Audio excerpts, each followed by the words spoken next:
La plus grande tristesse dans la vie d'Emily Dequesne n'a pas seulement été la rupture de son premier mariage, mais aussi la bataille contre le cancer des surrénales qui lui a coûté la vie à l'âge de 43 ans. Diagnostiquée en août 2023, la maladie a marqué un tournant douloureux dans sa vie. Dans une publication Instagram à l'occasion de la Journée mondiale contre le cancer, 4 février 2025, elle a écrit « Ce combat est difficile et nous n'avons pas le choix. Merci à ma famille, Michel, qui a survécu à cette nuit difficile. » La tristesse ne venait pas seulement de la douleur physique, les journées blanches, la chimiothérapie épuisante, mais aussi de la connaissance qu'elle ne vivrait pas assez longtemps pour être avec sa fille Mila et son deuxième mari, Michel Ferracci. « Je n'ai pas peur de mourir pour moi, mais pour les gens que je laisse derrière moi », confiait-elle assez à vous en 2024. « Mila, Michel, ils sont tout pour moi. » Cette tristesse était un fardeau mental, la faisant sombrer dans des moments de désespoir, malgré ses efforts constants pour maintenir une apparence forte en public. La carrière d'Emily a été un parcours de hauts et de bas, mêlé de sommets brillants et de défis difficiles.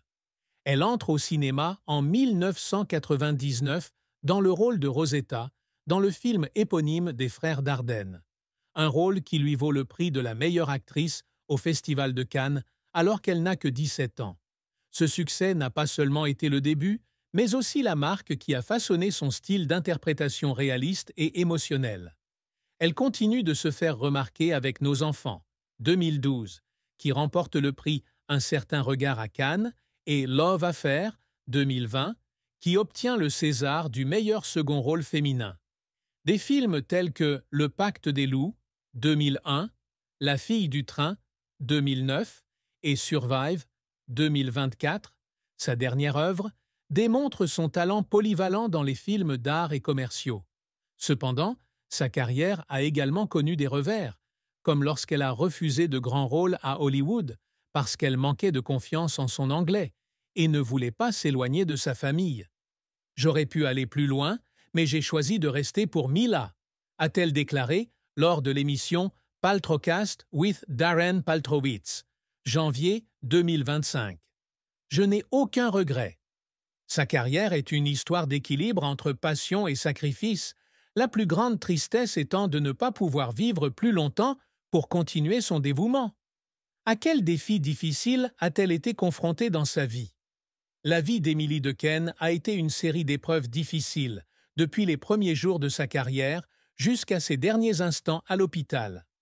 Le premier défi est venu lorsqu'elle était jeune, avec la pression de faire ses preuves après le succès inattendu de Rosetta. Originaire de la petite ville de Belœil, sans aucun milieu familial artistique, elle a dû faire face aux doutes des critiques et aux attentes débordantes du public. « Je ne sais pas si je suis assez bonne pour continuer », a-t-elle déclaré au Monde en 2024. « J'essaie simplement tous les jours. » Cette pression l'a obligée à travailler sans relâche, à suivre des cours de théâtre et à étudier seule pour perfectionner ses compétences, même si elle se sentait parfois seule au cours de ce voyage. Le défi suivant fut le mariage brisé avec Alexandre Savarez. Devenir mère célibataire à l'âge de 24 ans, alors que sa carrière décollait, l'a obligée à apprendre à concilier travail et responsabilité familiale. Elle emmenait régulièrement Mila sur les plateaux de tournage, travaillant pendant la journée et s'occupant du bébé la nuit, un emploi du temps qui l'a laissée épuisée, mais sans jamais se plaindre. Puis, lorsqu'elle a épousé Michel Ferracci en 2014, elle pensait avoir trouvé la paix, mais son plus grand défi est arrivé, un cancer des surrénales. Depuis août 2023, elle a subi une intervention chirurgicale d'urgence et plusieurs séances de chimiothérapie douloureuses dans l'espoir de prolonger sa vie.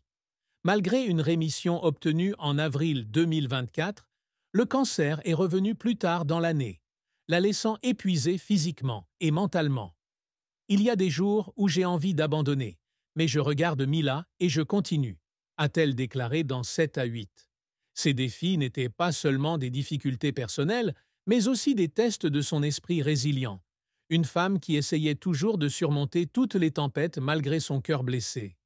Parmi les chagrins qu'Émilie Dequesne portait dans son cœur, celui qui la rendait vraiment triste, une tristesse profonde, était la conscience qu'elle ne pourrait plus être auprès de sa fille Mila très longtemps.